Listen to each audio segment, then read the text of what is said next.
Okay, welcome back to another episode of the Shed Geek Podcast. And I'm here with the fellas from iFAB, but I just want to give them a moment to sort of introduce themselves. Who do we got? Let's do a round robin. Who we got on the show today? So I'm Chad Yost, and I'm the son of Glen. He can introduce himself later, but I just do more marketing and sales with iFAB. So. All right. And then we've got... I'm Chad Yost. I'm also Glen's son, and I'm bought into the business this year, so it's we're trying to keep it rolling. Owner. Yeah, keep growing. So we need to go back to using our soundboard. There we go. Owner. I love the automated stuff. Well, congratulations on that, Chad. And then we've got Glen.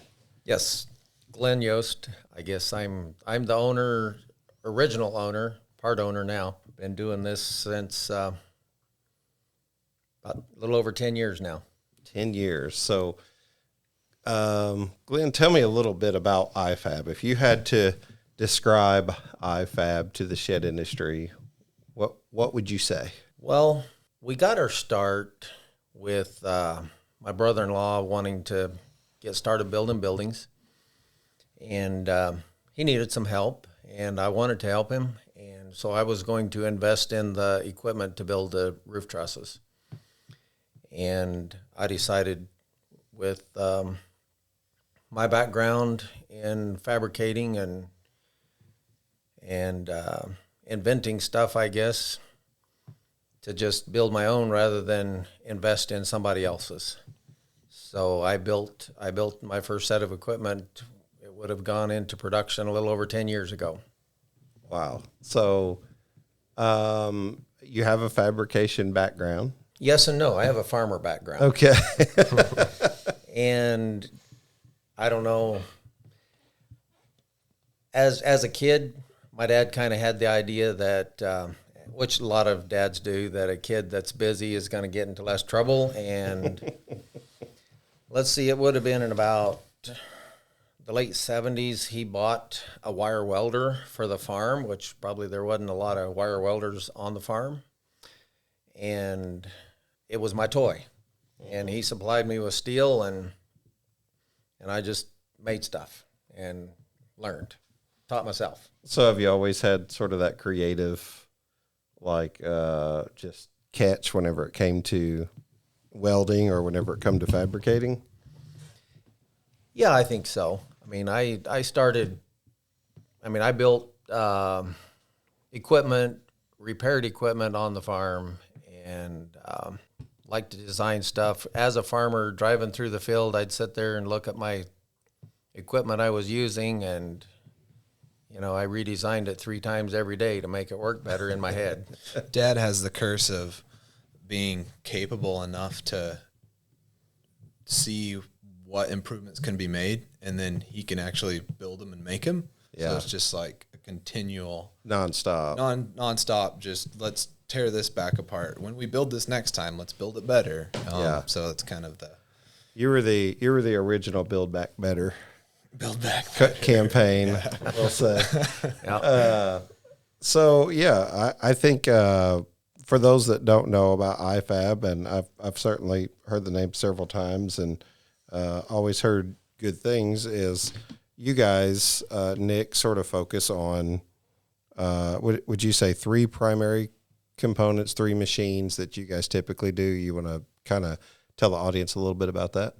Yeah, so we've got, for sure, a proprietary system that is pretty unique to us in the industry is our truss, our saw system, so our sliding saw tables.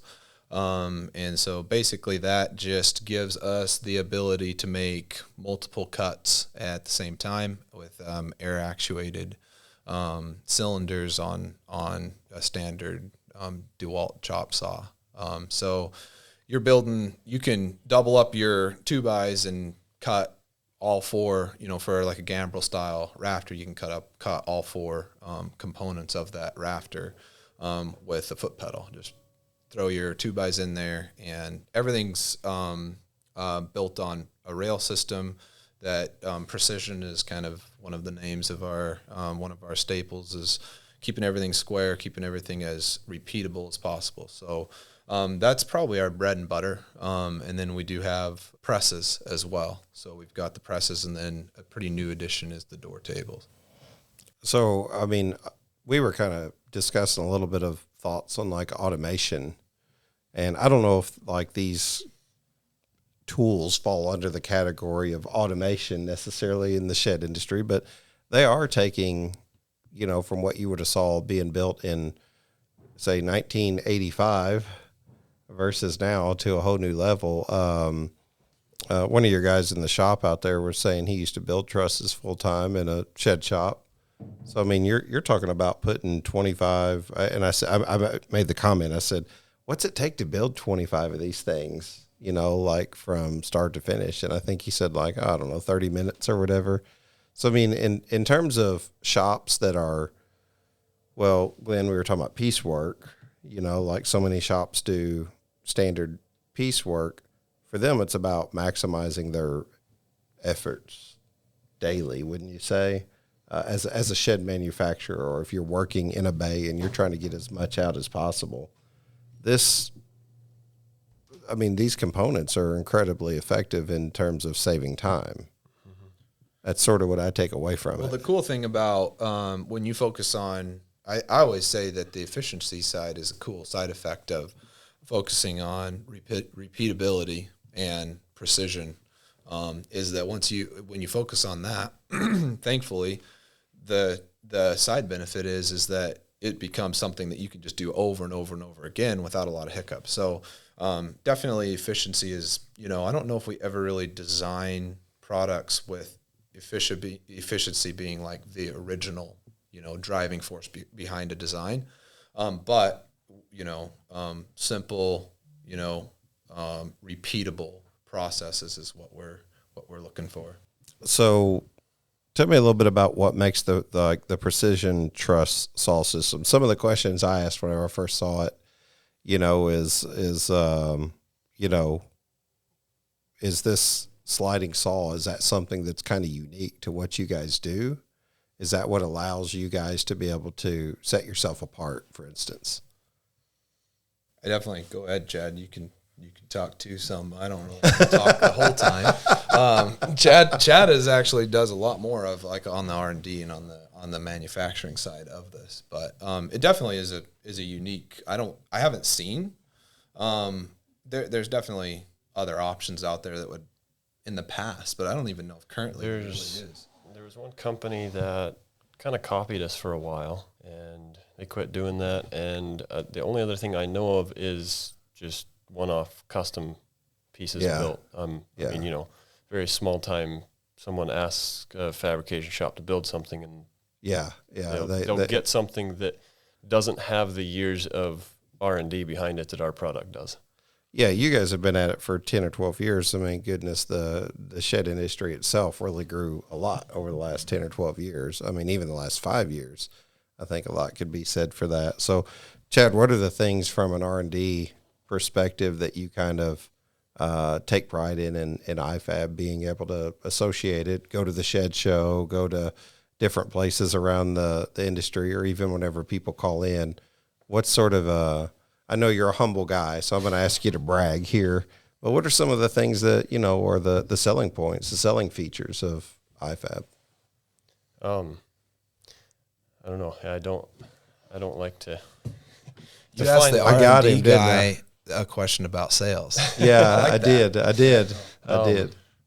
Well, I agree very much with what Nick said. It's to be able to sell precision and repeatability to guys that I know it's going to make a difference to know that the products that I'm working on developing and bringing to market are making guys less frustrated, making their processes take less time. That's pretty cool to me. I enjoy that part of it. So what made you say, hey, I'm going to jump all in. I'm going to jump in as part owner on this process now after it's been around for 10 years. Is it just coming to age for you at a point where you're like, hey, I want to do that? Or is the R&D really what you strive for, trying to make a better product? What's sort of your what makes Chad tick here? I'm curious. I'm not even sure if I know that. I was gonna say, if you can figure that out, let's have a session here. Basically, I don't know. I was kind of at a point where, I'm 27. I'm not like if I'm not doing this, I need to be starting something else that's doing something. Yeah. So this is a really good starting point for me to jump into and grow off of this versus doing something completely different where, I don't know, it seemed like a way bigger mountain to try to do something else. Yeah. And I don't know, I've enjoyed metalworking and that kind of stuff back in, I think it was 3rd grade. My dream job was to be a custom fabricator. That is not something someone says every day. I promise you. Yeah, I don't know. I've always enjoyed it. I enjoy being able to shape and fashion metal, and it's not something that everybody can do. So no, for sure. And it's there's an art that goes into your work. I believe that wholeheartedly. Nowadays, there seems to be so much to choose from when it comes to offering rent-own. So many companies have all these promotional items that go along with the rent-own program. It's hard to know where the rent-to-own program ends and the Shed Company begins. At Country Classic Rentals, we believe in doing business the old-fashioned way. Old-fashioned doesn't mean we're not capable. It means we still value a handshake. And we believe when you say something, your word means something. There was a time when you could look someone in the eyes and say what you mean and mean what you say. We have built our company from that philosophy. At Country Classic Rentals, you can be confident that when you produce an RTO contract for your customer, we will make sure that the customer is taken care of when they become our customer. Country Classic Rentals is ready to have exploratory phone calls with shed companies in Ohio, Kentucky, Indiana, West Virginia, and Tennessee looking to partner with a trusted and resourceful RTO partner. If you're looking for an RTO partner who will work for you, give us a call at 937-483-4588 or call toll-free at 800-649-5667. Just ask for Stan, and we'll be happy to have a conversation. Country Classic Rentals, the freedom of ownership. Glen, does it make you proud to have your 2 boys here working with you quite a bit, sort of starting the process and the fabrication? I don't want to say on a whim, but you kind of started for one company and then have branched out to several since then, and you're seeing this thing turn into a business that's given back, and it's 10 years in now, and you're seeing growing pains, which are a good thing, right? Yeah. I mean, it's got to make you feel good to have your sons along with you on that journey. Yeah, it does. I started out just by myself, and they were doing other stuff, and it was a sideline for me. And the way I started out, I don't think that attracted them too much, working in an unheated shed on a gravel floor and, working in the wintertime, because that's when the shed companies the shed builders wanted to expand.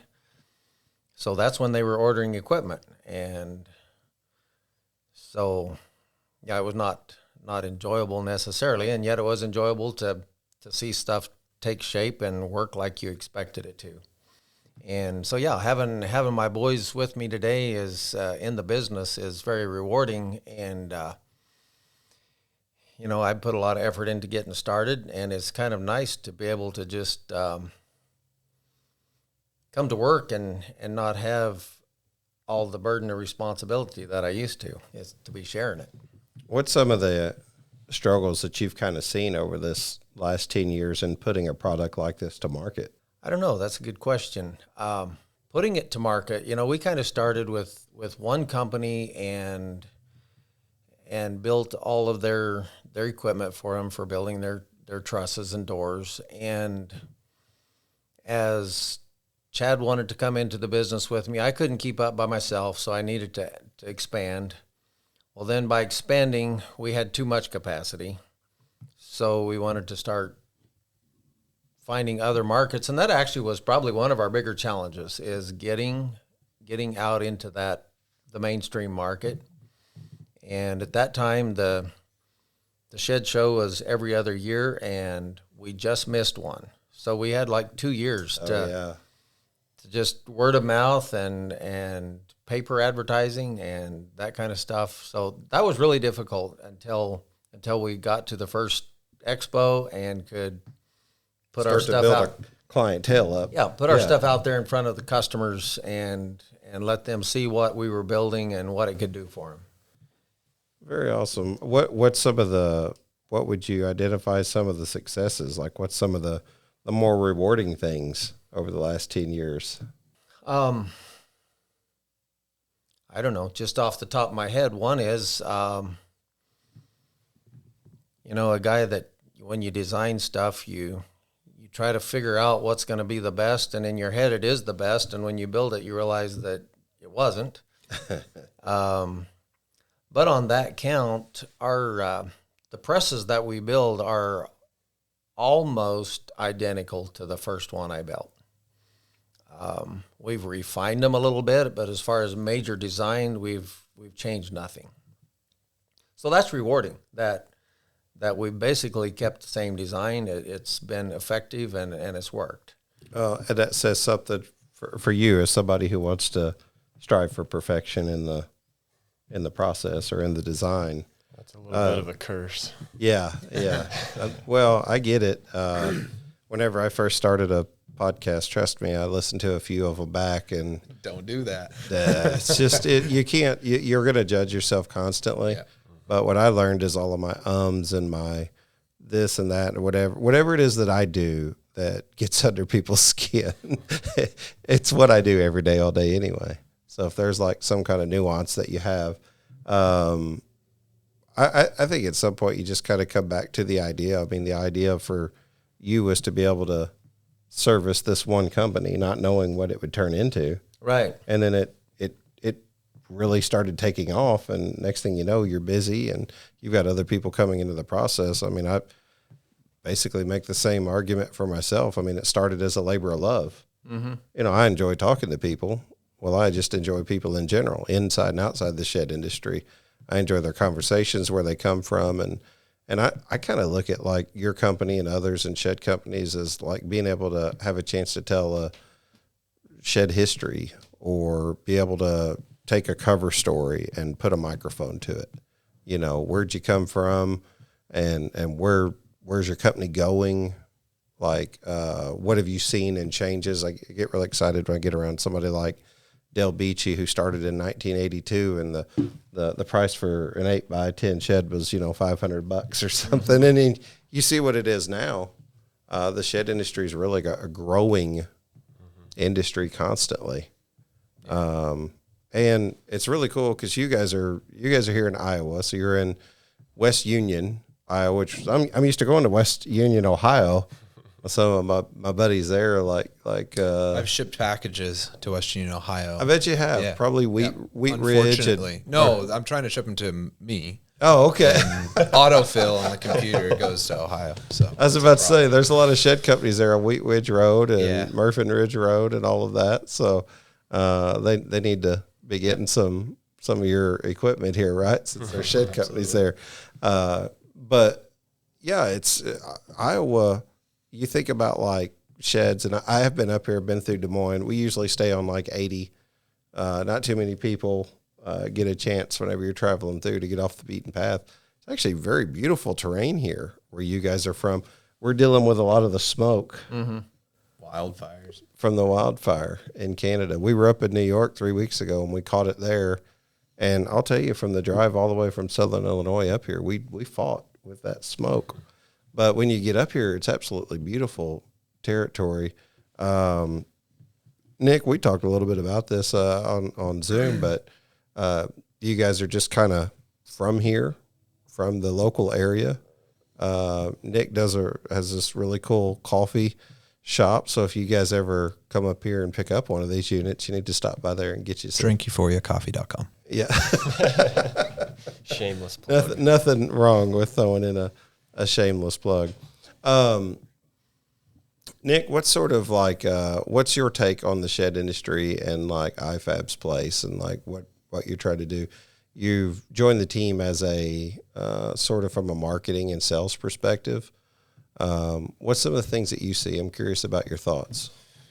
Yeah. Well, I like the, like I haven't really worked a hourly job for a very long time. So been self-employed or, working, had to work for my living, which everyone does, but I haven't been able to just punch a time clock. And so, I think one of the cool things about the shed industry has just been kind of the, move towards maybe a little bit more professionalism and business, streamlining processes, understanding, it's not even the guys that we meet at the expo now. It's, it used to be like you'd talk to somebody and they would either make the decision themselves or, I'll talk to my brother and I'll get back to you. Now it's like, hey, I need to, I've got, a couple people, or we've got, there's more processes and stuff, which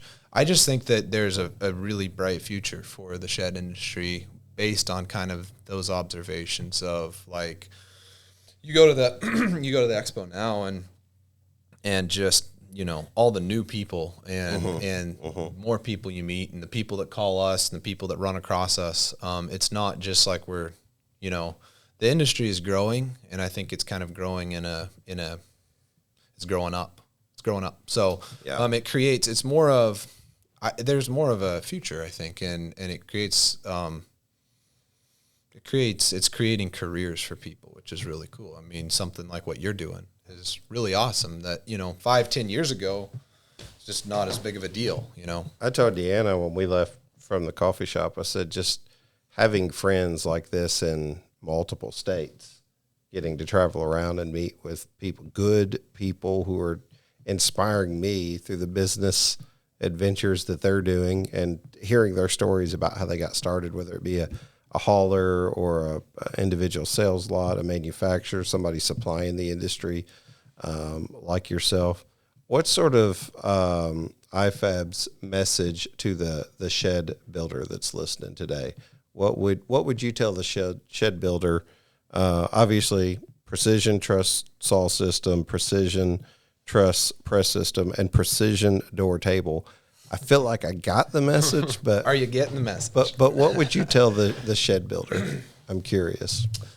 What do you have? You look like you're ready to say something. I would tell them that this is a business of problem solvers.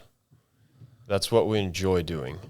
If you have a problem with any process that can be solved with a fabrication manufacturing process, we want to hear about it. That's where we started, was solving a problem, a big problem that we felt like didn't have a good solution necessarily. And we've got, we were talking about that earlier. Dad's brain doesn't quit. If there's a problem to solve, he'll be thinking about it at 11 o'clock when he's trying to go to sleep. He'll think about it right away in the morning. Like I don't have as much of that, but it's probably because I haven't pushed myself in that area. Well, you're young yet too, so you still got a long way to go. Yeah. Some of us older guys, we're slowing down instead of trying to take off here. Glen, I think, can relate. Maybe Glen's like, no, I'm not slowing down. I'm just going to keep going. What are some of the things that you guys have seen through that fabrication process then, Chad? If the industry's looking to, like, what do you feel like iFAB solves for that shed builder? Obviously you're seeing shops that are getting bigger now. Mm-hmm. You're seeing them push more sheds out. Mm-hmm. We saw a whole lot a couple of years ago where we just had lead times that were just bonkers, right? So labor always seems to be, and you alluded to this, a difficult thing to keep in the shed industry. I think part of that maybe comes from a perspective of maybe builders getting wore out, not having as much automated process. I'm a big proponent and they've advertised on the show. I'm a big fan of what they do with like the Joey lift, taking somebody up and down without a ladder. Yeah, those things are pretty cool. Well, and the cool thing about those types of processes, and I think that, between our saw table and the presses and the door table, sometimes you don't know how big of a pain something is until you don't have to do it. you know, like up and down a ladder 7 times a day. Well, when you go up and down a ladder 7 times an hour, it's not as big of a deal. And then all of a sudden you get a joey lift, for example, or some other workaround, and you're like, dude, if that thing ever breaks down, like I'm not going back to up and down the ladder again. So I think that's one of the cool things about the products that we have is if it, you know, so we kind of have the backbone of the products that we have, the products in our brochure, the products on our website. And then we do a lot of, you know, custom work, custom design stuff, but kind of the backbone and what you see, you know, from iFAB is definitely what we have. And as far as the saw table and the presses and the door table, but yeah, I mean, kind of with those components, those pieces of equipment, it's kind of really just designed to take the headache. Like you've mentioned automation a bit, and obviously you're not just pushing a button, but you can show someone how to use this equipment in mere minutes. You know, we had a customer who had his rafter and door guy had worked for him for, you know, 7 or 8 years, and he was a little worried. He was getting older. He was worried he was going to want to quit. He was thinking, what am I going to do when he quits? So he approached us because he saw the repeatability and the somewhat automation features and said, that's something that I can train someone to do. So he bought that equipment, and this elderly gentleman that was working there that had been kind of hinting about quitting, he goes, this equipment's so easy to work on, I think I'll stay working here for a while. So it's kind of neat. To me, you were asking Dad earlier about what the rewarding side of it. And that's the rewarding side, I think, for me, is kind of hearing those stories of, we got your equipment in our shop, and it is, for the right people, if that's your focus is, repeatability, if you have a standard kind of static, truss design for all your 12 wides, all your 10 wides, whatever. For the right people, it can just take so much headache away. Hello, Shed sellers. Let's take a moment to discuss the Shed customer and meeting their expectations. I remember growing up in the neighborhood where a certain percentage of the houses had well-manicured lawns and well-manicured homes. These were the type of individuals who felt it was important to purchase a well-constructed home or vehicle, or maybe equipment to help maintain the quality of the item. As shed manufacturers, we seek to provide a well-built quality shed. We want the customer to feel satisfied that their hard-earned money has been well spent on a product that will last. At LuxGuard, we believe adding high-quality rubber flooring to your line of sheds makes sense to the customer and adds value the customer can appreciate. With each year, sheds are becoming more complex. The customizations we are seeing are virtually endless. LuxGuard not only gives a complimentary aesthetic appearance for their shed, but also protects the floor from spills and keeps cleanup simple. Offer your customer the customer service they seek with LuxGuard. At LuxGuard, we are committed to delivering exceptional customer service and innovative products to help our customers achieve their goals. We strive to meet the evolving needs of the customers.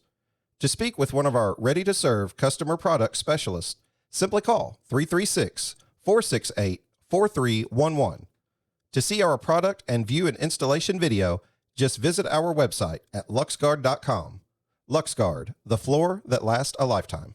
What else do you guys see, like in the foreseeable future with shed design? Is there just going to be enough changes that fabrication and automation will help solve those problems? There's always new ideas coming up. I mean, just in the last few years, I mean, I know you guys have been around for 10 years and doing what you're doing, but the Rampage doors or stuff like that. Every time you go to like you said, the expo, or every time you go, it seems like you turn around and you hear about another story of like a new product coming out. And no, that's not every week. I know. But I mean, still, even if you're seeing something every year, every other year, where sheds are just finding these new, like, what do you guys feel like? Is there anything on the horizon that you guys see an area where you can fill a need through the fabrication process? Does anything come to mind, or is this top secret? Am I top secret? We can't talk. We've been about talking about building sheds on Mars. Actually. Yeah, we're trying to build sheds on Mars here. Trying to figure out how to do that. How does fabrication help, Nick? How does it work? Are you working with Elon Musk? Is that what we're doing? Can't talk about that. Yeah, I'm trying to figure out, do you guys feel like it's moving more toward a cookie cutter process, or do you feel like it's moving more toward a customization, or both? Well, I see there's two definite types of shed builders. The one is the high volume cookie cutter. Let's make it affordable, and let's make lots of them. Mm-hmm.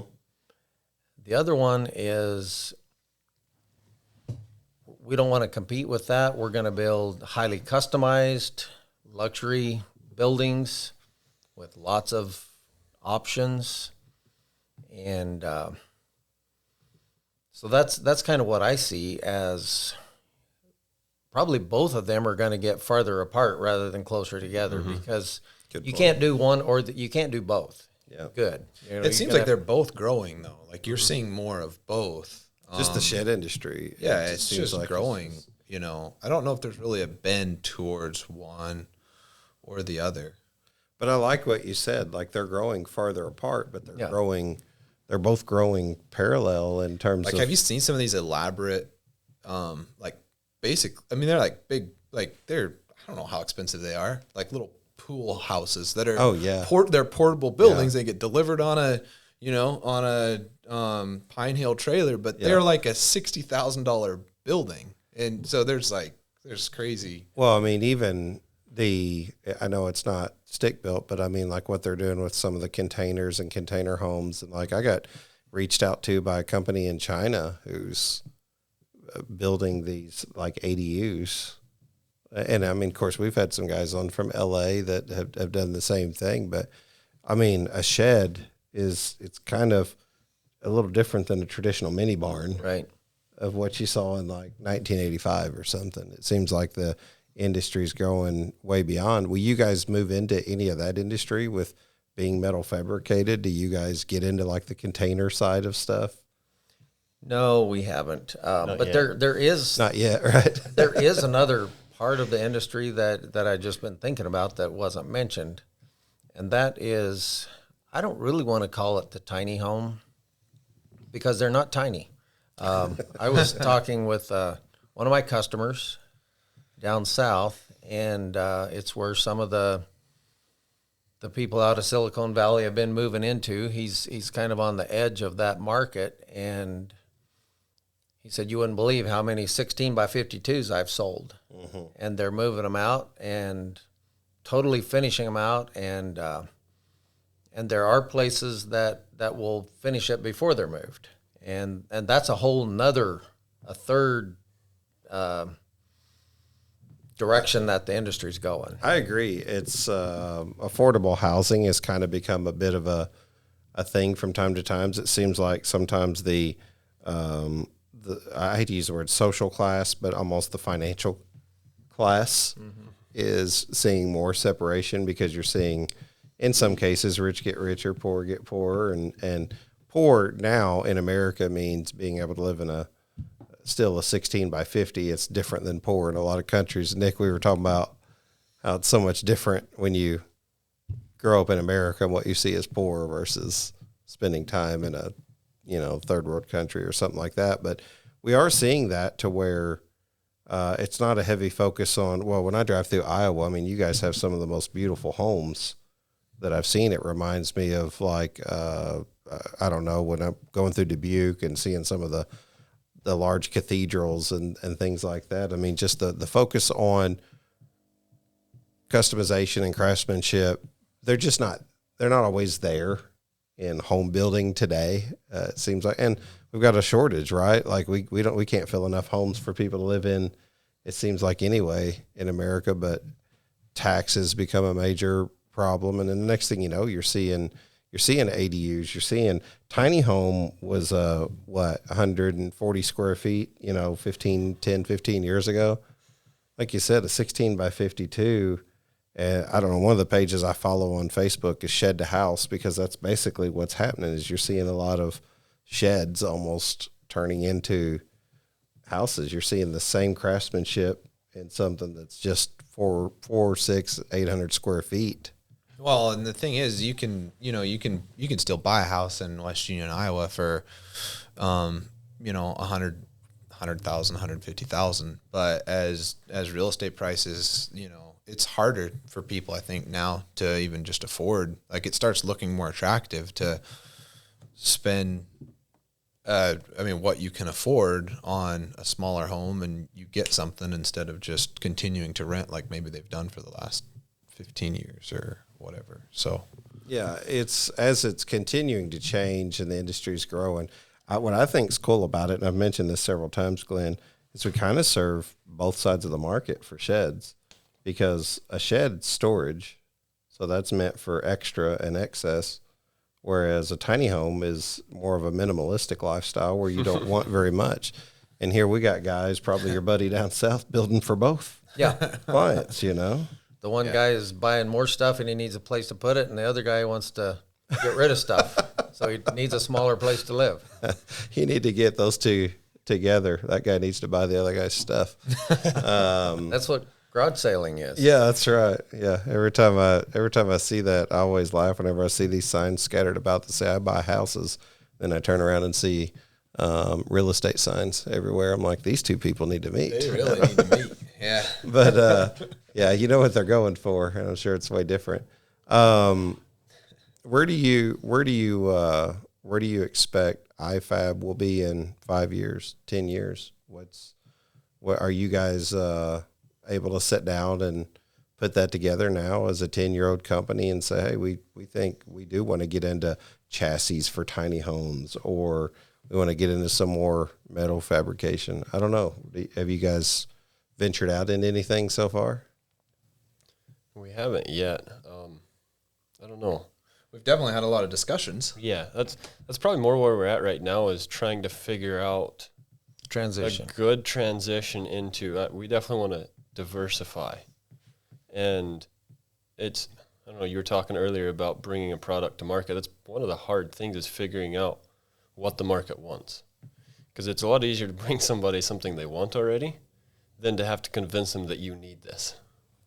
I forgot what someone was telling me the other day, or who it was telling me. They said it's so much more expensive to bring a product to market than it is an established product. This is why a lot of people don't want to create new ideas. Mm-hmm.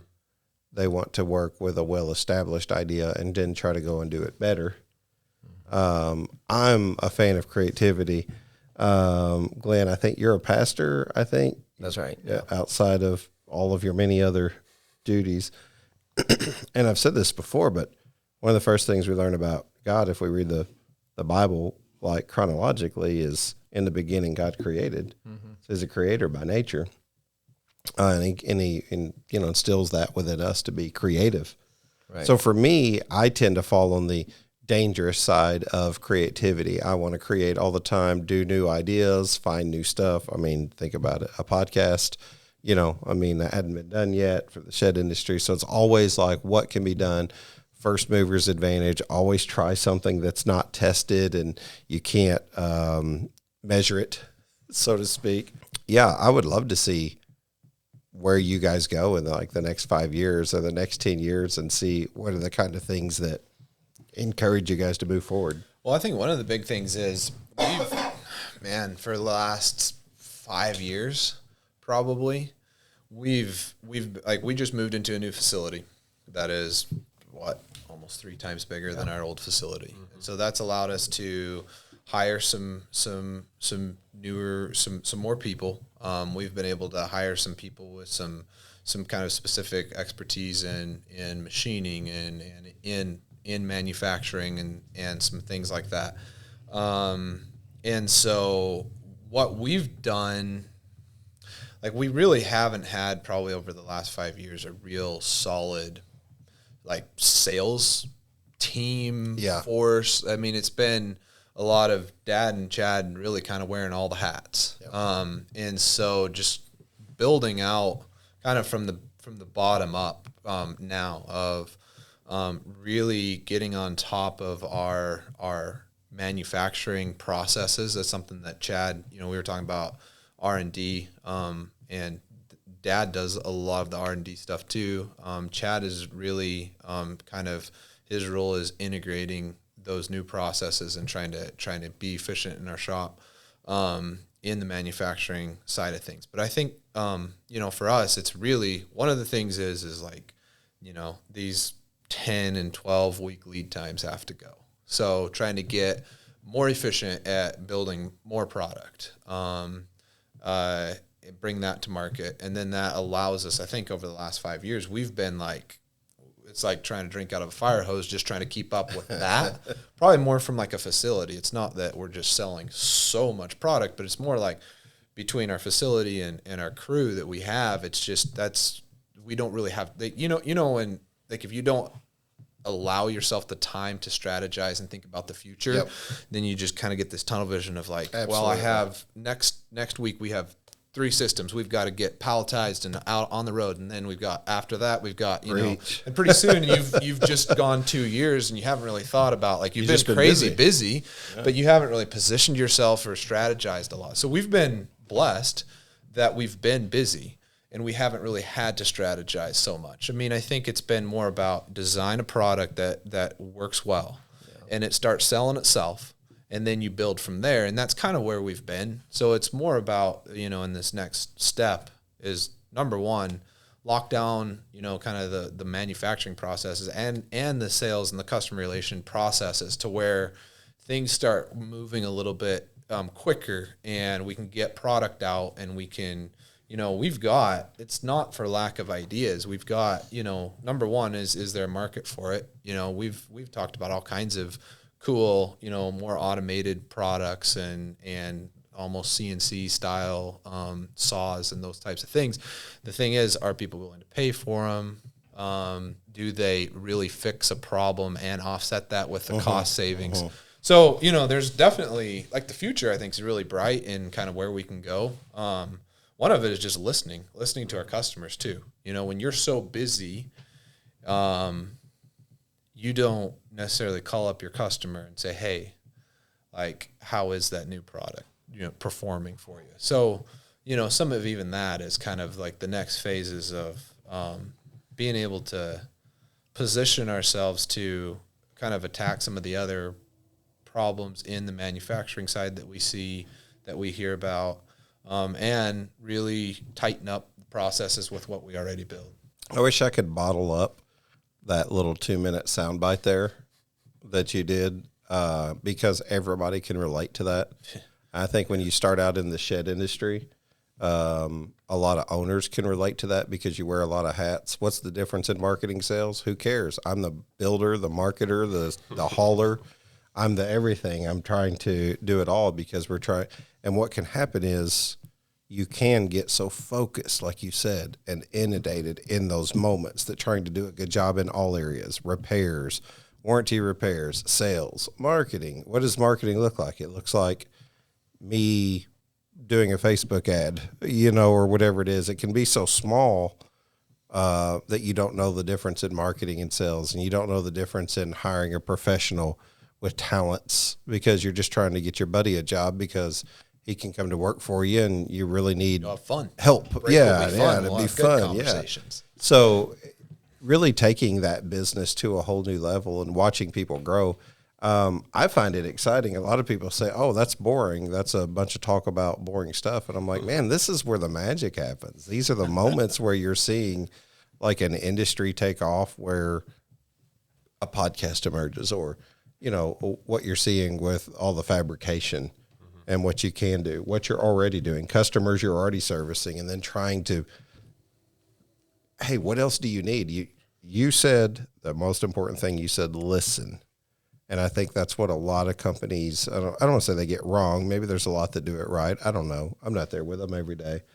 But you have to get feedback from your customer, and you have to listen to what they say. That's the reason why you're in business. What I've seen in business so many times is people come in and say, this is the way we're doing it, get on board or not. And I'm just not a fan. Yeah. If you're not listening to your customer and what they want, then what's the purpose of your business? Even when you work for yourself, you got a boss. Your boss is your customer. Hello, Shed Sellers. Did you get a chance to view the Real Work Labs interview featuring George Converse?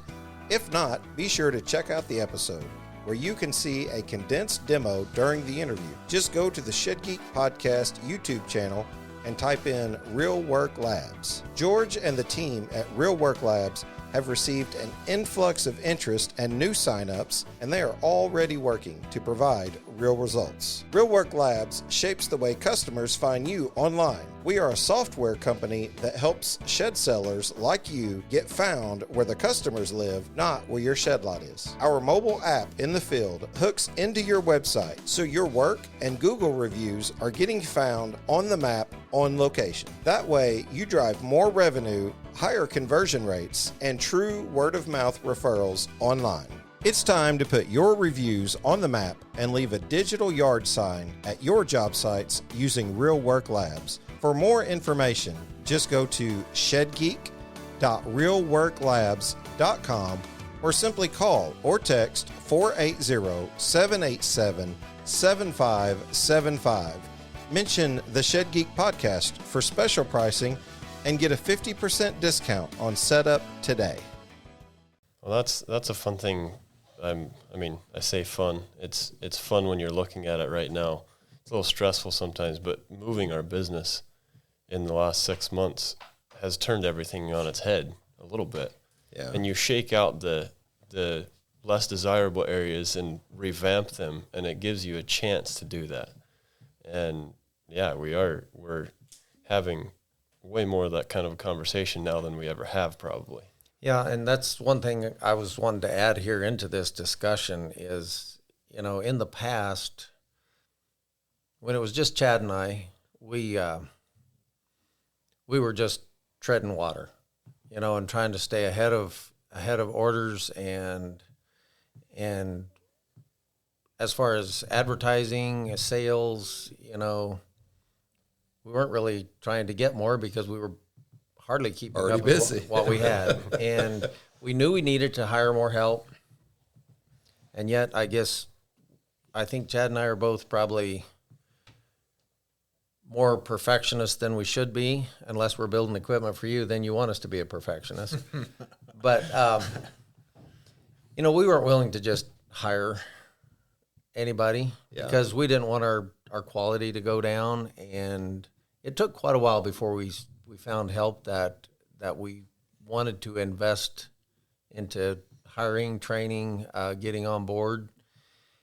And that's kind of where we're at. We've just been able to do that and get freed up enough to where some of the ideas and developments that have crossed our minds in the last 5 years that we haven't had time to do anything with other than just think about it once in a while. We've actually had the time that we can sit down and talk about it. We can start fleshing it out on CAD drawings, talking to past customers about, would this be something that you would be interested in that would help your business? So it's actually changing a lot, and it's like Chad said, it's exciting and it's stressful all in the same package. I'd imagine so. Any business that's better to be seeing growing pains than non-growing pains, and I'm excited for you guys and that you are seeing that. We'll make sure to throw some video clips in here. That way people can see the different products that you do have, how they operate. Obviously, if they want to find out more about the product, you guys have a website. Right. iFAB.com. iFAB LLC. iFABLLC.com.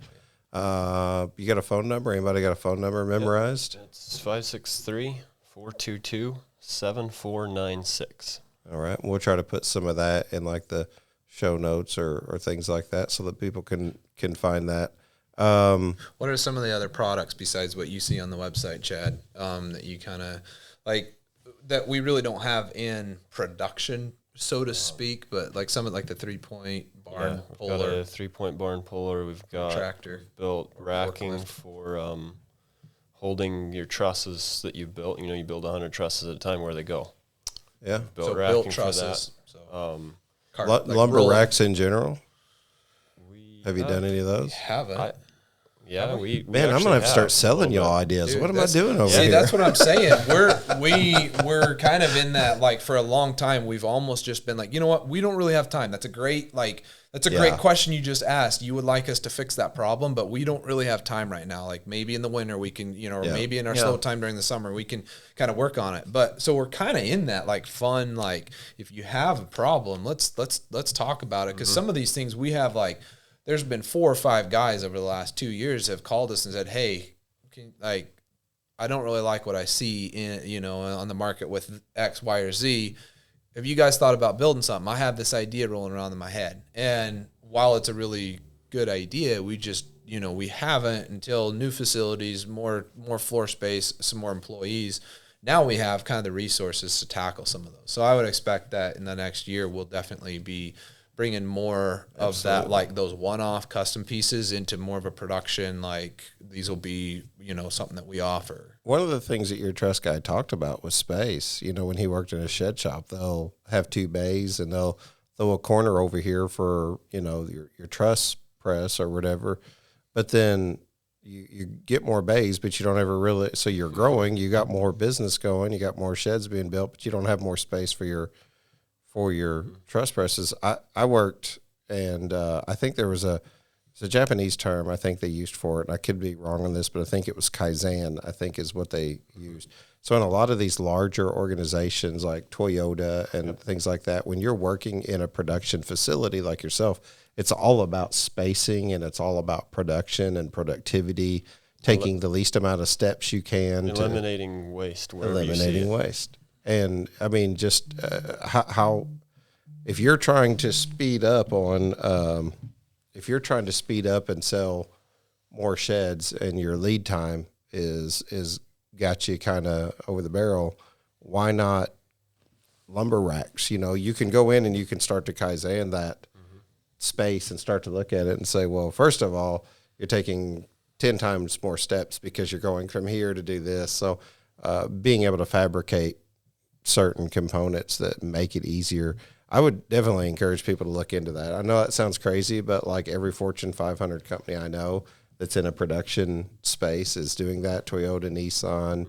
Well, and kind of our current lineup that we sell fits right into that. I mean, saw table that can make 3 cuts at once, with just a foot pedal.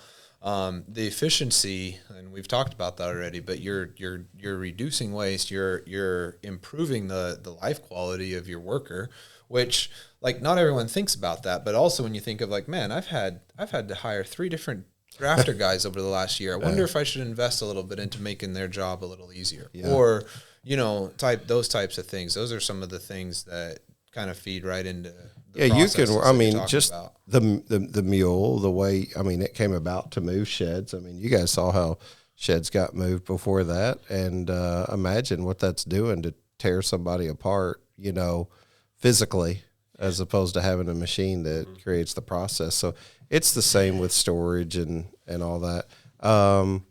What was the one that you said, a 3 what? What was the the 3-point hitch. 3-point hitch? Barn puller. So for it to put on like a tractor. On very the, cool. the rear 3-point lift on a tractor. So Think about where that, we've man. where we've That's had awesome. like where we've had these conversations has been, guys are like, they're thinking about, well, I could buy a mule, which, like, we don't Yeah, cool. like, buy a mule, that's great, except you could buy a forklift or a tractor, and either do the forklift mount barn puller or the 3-point hitch. You can go buy a forklift to pull buildings around, Sure. push and pull buildings around. Becomes and- multi-use. and then it's a multi-use, and it might even be cheaper depending on what you Yeah. buy. So Especially these big shops that are Yeah. moving, you know what I mean? Like lots of, But then the smaller shops, that's kind of why we're looking at an attachment for a tractor, because they probably have some cattle. They have a big garden. They, they want to smooth out the ruts in their yard and their driveway.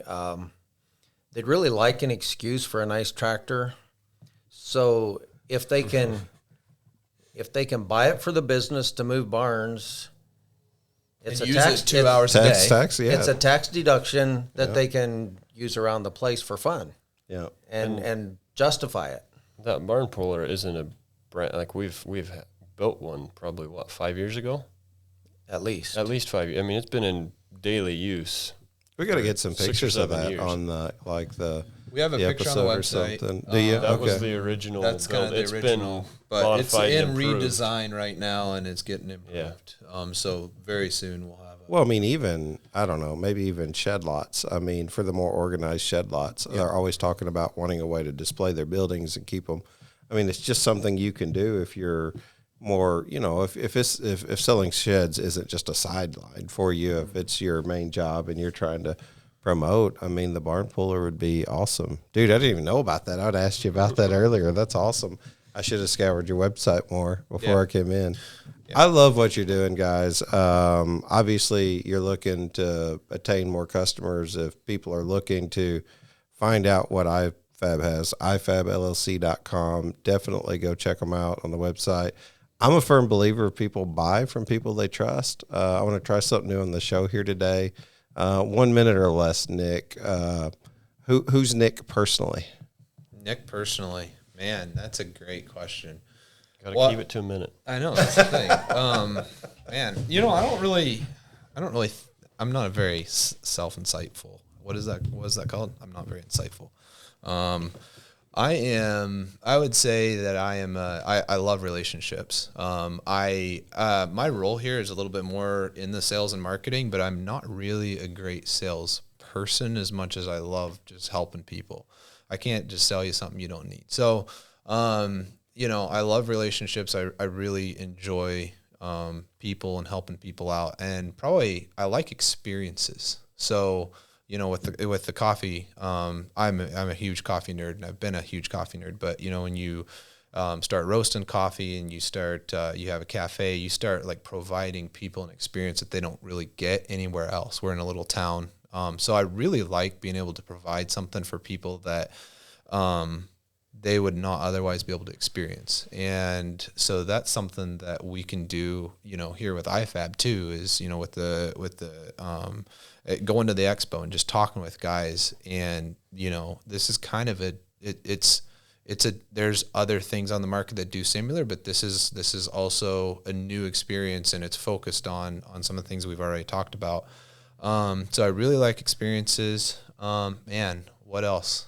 On the sales side, like one thing I've learned about myself is I do need to be able to have, if I'm going to sell something, sorry, I'm at like 3 minutes, but if I'm going to sell something, I really can't just sell something I have no control over, kind of the refinement of that product, or kind of how you get to experience it. So with coffee, you know, I get to work with the farmer, the coffee farmer, in, you know, Guatemala or Ethiopia or wherever, and then kind of follow that shipment as that coffee comes over to the U.S. and gets put on a truck, and it shows up at my roastery on a pallet, and I get to pull it out of the bag and put it in my roaster, and I roast it, and then I start tasting it and start tweaking my roast back and forth, and I wonder if we'd add 30 seconds here. What if we do this?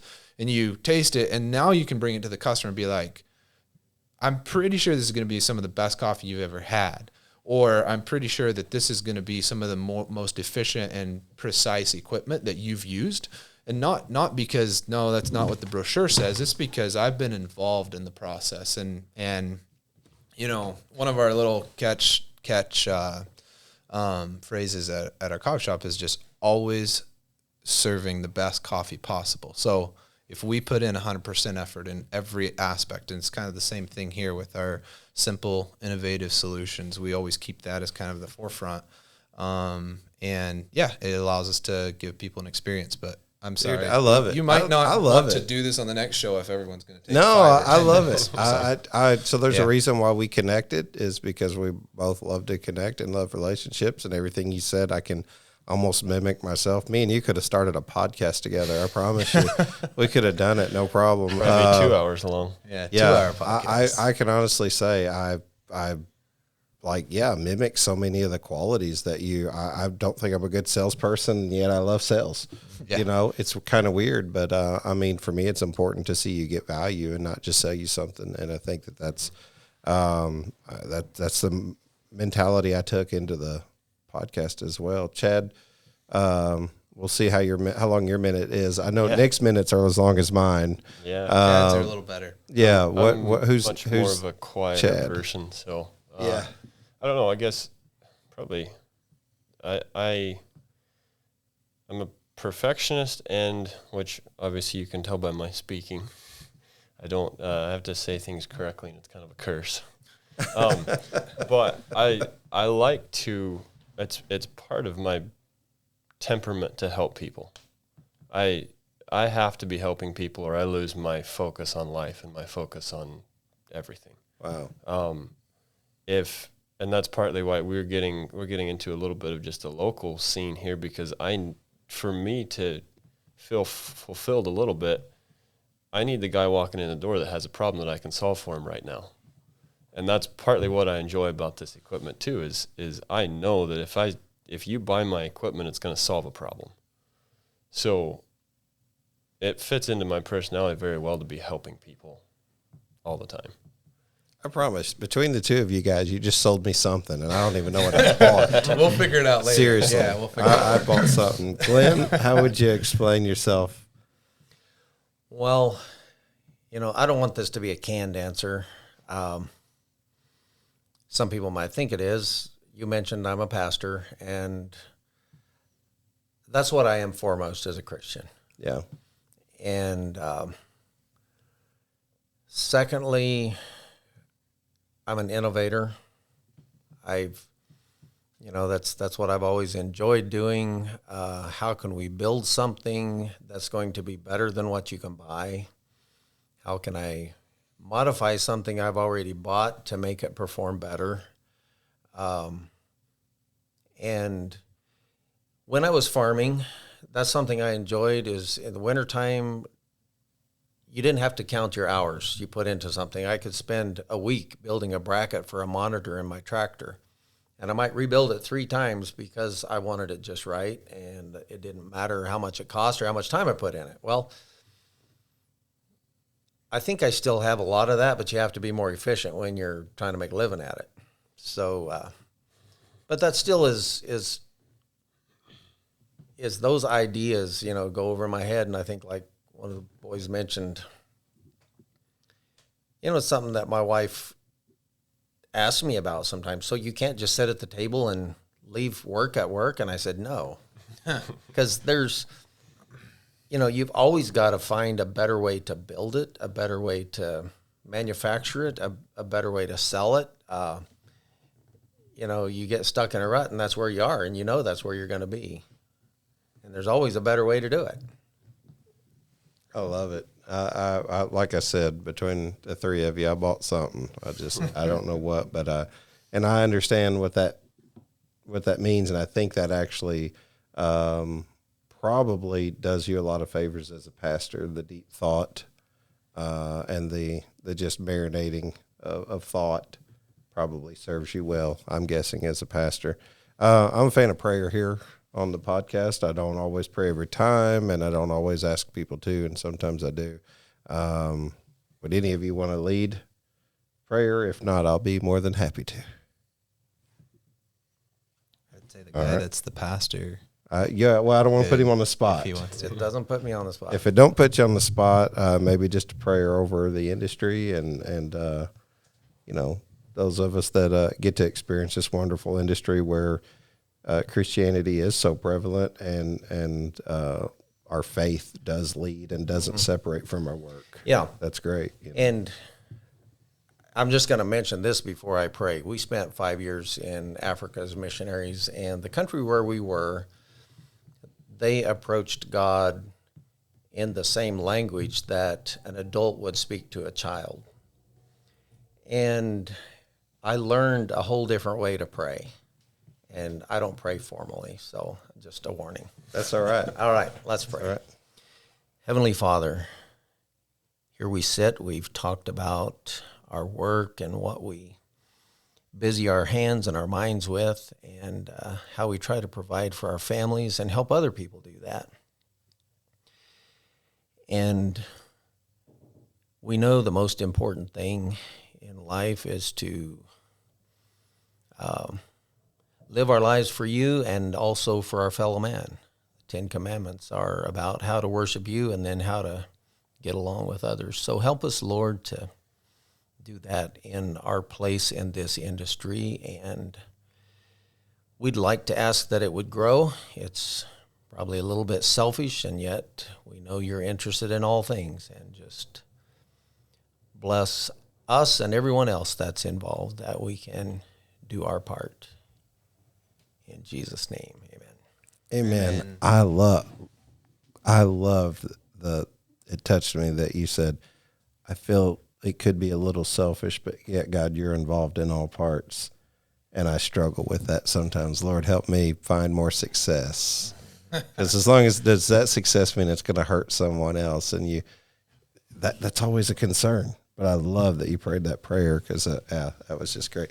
Guys, I love just hanging out with you.